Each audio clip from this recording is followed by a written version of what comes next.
আসসালামু আলাইকুম। জানিয়ে দেব আন্তর্জাতিক অঙ্গনের সবশেষ আপডেট গুরুত্বপূর্ণ সংবাদ। শুরুতেই সংবাদ শিরোনাম। রমজানে গাজায় হামলা বন্ধে ইসরায়েল রাজি বলে জানিয়েছেন মার্কিন প্রেসিডেন্ট জো বাইডেন। এরপরেই জানিয়ে দেব এবার ন্যাটোর সঙ্গে সরাসরি যুদ্ধের হুমকি রাশিয়ার।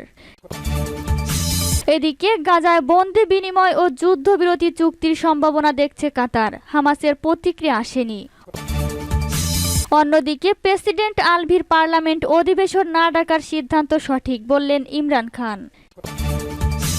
এবং সর্বশেষ জানিয়ে দেব রাখাইনে আরাকান আর্মির হামলায় ৮০ জান্তা সেনা নিহত। এতক্ষণ শুনছিলেন সংবাদ শিরোনাম, এবার বিস্তারিত। আজকের সংবাদ সম্পর্কে আপনার মূল্যবান মতামত লিখে জানান। জানিয়ে দিন কোন স্থান থেকে আমাদের সংবাদ শুনছেন অথবা দেখছেন। রমজানে গাজায় হামলা বন্ধে রাজি ইসরায়েল বললেন বাইডেন। পবিত্র রমজান মাসে ফিলিস্তিনের অবরুদ্ধ গাজা উপত্যকায় হামলা বন্ধ রাখতে ইসরায়েল রাজি হয়েছে বলে জানিয়েছেন যুক্তরাষ্ট্রের প্রেসিডেন্ট জো বাইডেন।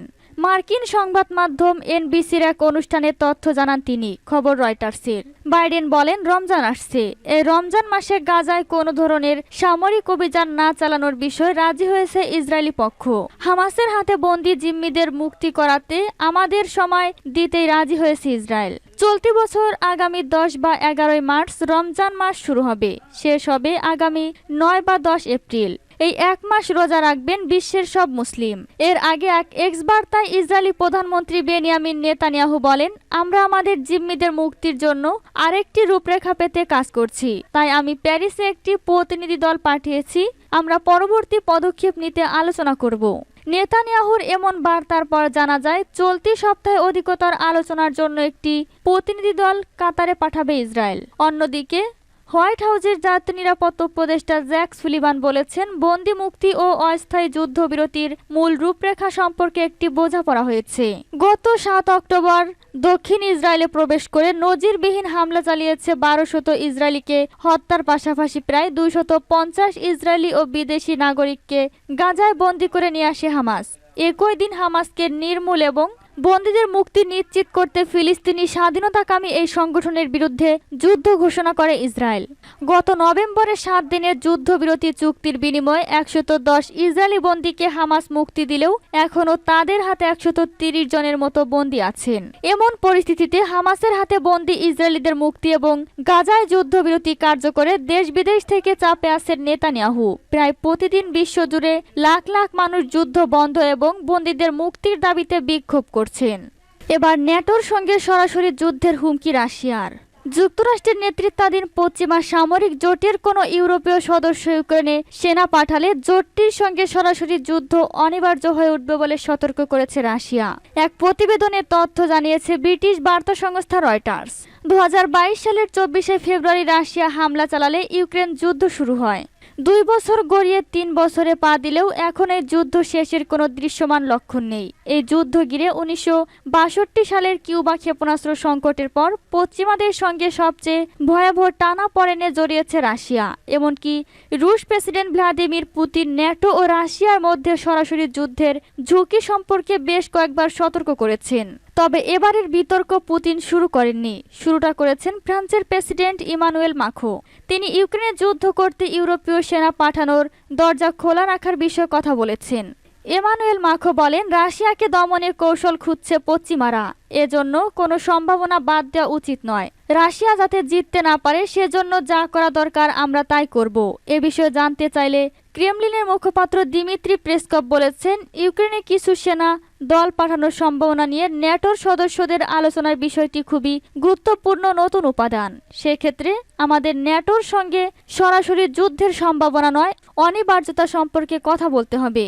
তবে হোয়াইট হাউসের একজন কর্মকর্তা রয়টার্সকে বলেছেন, ইউক্রেনে সেনা পাঠানোর কোনো পরিকল্পনা যুক্তরাষ্ট্রের নেই, এমনকি সেখানে ন্যাটোর সেনা পাঠানোর কোনো পরিকল্পনা নেই। গাজায় বন্দি বিনিময় ও যুদ্ধবিরতি চুক্তির সম্ভাবনা দেখছে কাতার। হামাসের প্রতিক্রিয়া আসেনি। গাজায় বন্দি বিনিময় ও যুদ্ধবিরতি চুক্তির সম্ভাবনা জোরালো হয়েছে বলে বিভিন্ন গণমাধ্যমে খবর বেরিয়েছে। আল জাজিরা টিভি চ্যানেল জানিয়েছে, ৪০ জন ইসরায়েলি বন্দীকে মুক্তি দেওয়ার বিনিময়ে ৪০০ ফিলিস্তিনিকে মুক্তি দিতে চায় ইসরায়েল। আর এই চুক্তির আওতায় ৬ সপ্তাহের যুদ্ধবিরতি হতে পারে। ফ্রান্সের রাজধানী প্যারিসে দখলদার ইসরায়েল, যুক্তরাষ্ট্র, মিশর ও কাতারের প্রতিনিধিদের মধ্যে আলোচনার পর এই পরিকল্পনার কথা জানা গেছে। তবে ফিলিস্তিনের ইসলামী প্রতিরোধ আন্দোলন হামাসের পক্ষ থেকে এখন পর্যন্ত কোনো প্রতিক্রিয়া জানা যায়নি। নাম প্রকাশে অনিচ্ছুক সূত্রের বরাত দিয়ে আল জাজিরা জানিয়েছে, দখলদার ইসরায়েল ওই চুক্তির আওতায় ক্রমান্বয়ে বাস্তুচ্যুত গাজার বাসিন্দাদের উত্তর গাজায় ফিরতে দেওয়ার বিষয়ে রাজি হয়েছে। তারা গাজার উপর দিয়ে যুদ্ধ বিমান ওড়ানো বন্ধ রাখতে রাজি আছে। দিনে ৮ ঘন্টা বন্ধ থাকবে গোয়েন্দা নজরদারিও। এদিকে কাতারের পররাষ্ট্র মন্ত্রণালয়ের মুখপাত্র মাজেদ আল আনসারি বলেছেন, রমজান মাসের আগেই গাজায় যুদ্ধবিরতির বিষয়ে তারা আশাবাদী। মার্কিন প্রেসিডেন্ট জো বাইডেনও আগামী সোমবারের মধ্যে যুদ্ধবিরতির সম্ভাবনা রয়েছে বলে ইঙ্গিত দিয়েছেন। তবে যে কোনো যুদ্ধবিরতির জন্য ফিলিস্তিনের প্রতিরোধ সংগঠনগুলোর সিদ্ধান্তই চূড়ান্ত। তাদের বক্তব্য আসার পরই জানা যাবে আসলে যুদ্ধবিরতি বা বন্দি বিনিময় চুক্তি হচ্ছে কিনা। প্রেসিডেন্ট আলভির পার্লামেন্ট অধিবেশন না ডাকার সিদ্ধান্ত সঠিক বললেন ইমরান খান। প্রেসিডেন্ট আরিফ আলভির জাতীয় পরিষদের অধিবেশন না ডাকার সিদ্ধান্তে অনড় থাকাকে সঠিক বলে মন্তব্য করেছেন পাকিস্তান তেহরিকি ইনসাফের পিটিআই প্রতিষ্ঠাতা ইমরান খান। আদালিয়া কারাগারে সাংবাদিকদের সঙ্গে আলাপকালে ক্রিকেটার থেকে রাজনীতিক বনে যাওয়া পাকিস্তানের সাবেক প্রধানমন্ত্রী এই মন্তব্য করেন। তিনি বলেন, তার দল নির্বাচনে জয়ী হয়েছে, অথচ তাদের সংরক্ষিত আসন দেওয়া হচ্ছে না। পাকিস্তানের জাতীয় পরিষদের স্পিকার রাজা পারভেজ আশরাফ প্রেসিডেন্টকে পাশ কাটিয়ে সোমবার নতুন পার্লামেন্টের অধিবেশন ডেকেছেন। পাকিস্তানের প্রেসিডেন্ট আরিফ আলভি অধিবেশন ডাকতে অস্বীকৃতি জানানোর পর স্পিকার আগামী বৃহস্পতিবার সকাল 10টায় অধিবেশন ডাকেন। কারাবন্দী ইমরান খান সাংবাদিকদের বলেন, তার দলকে শেষ করে দিতে ৯ মের ঘটনাকে ব্যবহার করা হয়েছে। দমন পীড়নের দল শেষ হয়ে যায়নি, বরং আরও শক্তিশালী হয়েছে। ইমরান খান আন্তর্জাতিক অর্থ তহবিলকে একটি চিঠি লেখা প্রসঙ্গেও সাংবাদিকদের সঙ্গে কথা বলেন। তিনি বলেন, তার এই চিঠি দেওয়াকে দেশদ্রোহ বলা হচ্ছে। ইমরান খানের দলের নেতাদের সঙ্গে সাক্ষাৎ করতে না পারার বিষয়ে আফসোস করে বলেন, আমি কারাগারের বাইরে কিছু লিখতে পারি না। আমি আইএমএফকে ওই চিঠি লেখার বিষয়ে নির্দেশনা দিয়েছি। পিটিআই নেতা বলেন, আজ দলের নেতাদের সঙ্গে আলোচনার পর আইএমএফকে একটি চিঠি পাঠানো হবে। ইমরান খান আরও বলেন, ওই চিঠিতে লেখা হবে, দেশের রাজনৈতিক স্থিতিশীলতা ছাড়া অর্থনৈতিক স্থিতিশীলতা আসতে পারে না।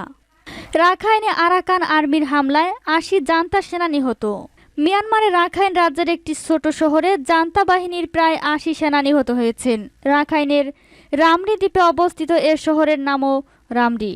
৩ দিনের লড়াই এসব সেনা নিহত হয়েছেন বলে দাবি করেছে রাখাইনের সশস্ত্র বিদ্রোহী গোষ্ঠী আরাকান আর্মি।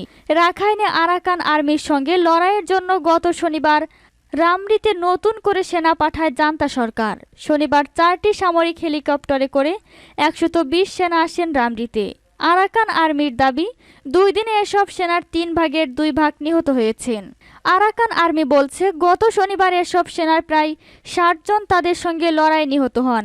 এসব সেনার মরদেহ উদ্ধার করার সময় বিপুল অস্ত্র ও গোলাবারুদ জব্দ করেছে তারা। বিদ্রোহী আরাকান আর্মি বলেছে, শনিবারের পর সোমবার রামরি দ্বীপ থেকে পিছু হটার সময় তাদের সঙ্গে লড়াইয়ে জান্তা বাহিনীর আরও 20 সেনা নিহত হন। তাদের কাছ থেকে গোলাবারুদ ও খাদ্য সামগ্রী জব্দ করা হয়। রামরি শহরে জান্তা বাহিনী ও বিদ্রোহীদের সশস্ত্র লড়াই শুরু হয় গত ডিসেম্বরের মাঝামাঝি। শহরটিতে জান্তা বাহিনীর অবস্থান লক্ষ্য করে আরাকান আর্মি হামলা করার পর এ লড়াই শুরু হয়। আরাকান আর্মি বলছে, এরপর থেকে শহরটিতে বিদ্রোহীদের অবস্থান নিশানা করে জল, স্থল ও আকাশ পথে বোমা হামলা চালাচ্ছে জান্তা বাহিনী।